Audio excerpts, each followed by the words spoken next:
শিক্ষকদের ভোকা মিছিল আটকে দিয়েছে পুলিশি বাধার কারণে শহীদ মিনার থেকে যে মিছিলটি নিয়ে এসেছিলেন শিক্ষকরা, ভোকা মিছিল, সেই মিছিলটি এখানেই গতিরোধ হয়েছে। আপনারা দেখছেন যে শিক্ষক নেতারা বক্তব্য রাখছেন।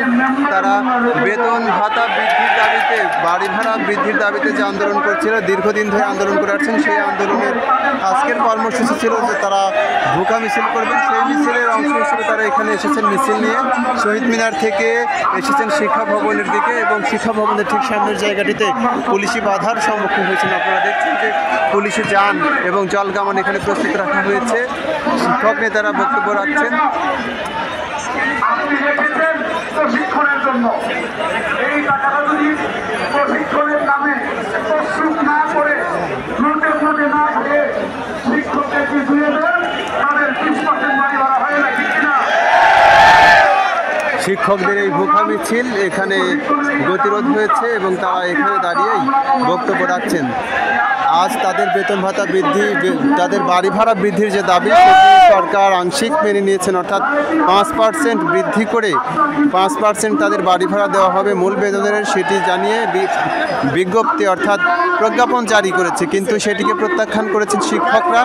সেই দাবি, সেই প্রস্তাব সরকারের পক্ষ থেকে যে প্রজ্ঞাপন জারি করা হয়েছে সেটি প্রত্যাখ্যান করে শিক্ষকরা তাদের আন্দোলন অব্যাহত রেখেছেন। শহীদ মিনারে সারাদিন অবস্থান করেছেন এবং শহীদ মিনার থেকে তারা কিছুক্ষণ আগে এই ভোকা মিছিল করেছেন। ভোকা মিছিল নিয়ে শিক্ষা অধিকার চত্বরের দিকে অগ্রসর হয়েছেন এবং এখানে তাদেরকে থামিয়ে দেওয়া হয়েছে আইন শৃঙ্খলা রক্ষাকারী বাহিনীর পক্ষ থেকে।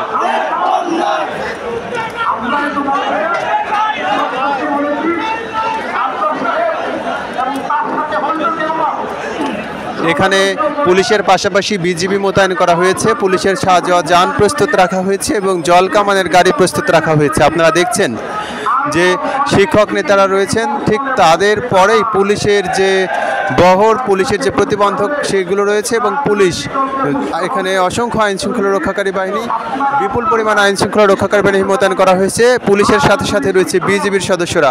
শিক্ষক নেতারা বক্তব্য রাখছেন। সরকারের পক্ষ থেকে 5% বাড়ি ভাড়া বৃদ্ধি করে প্রজ্ঞাপন জারি করা হয়েছে, যেটি প্রত্যাখ্যান করেছেন শিক্ষক নেতারা।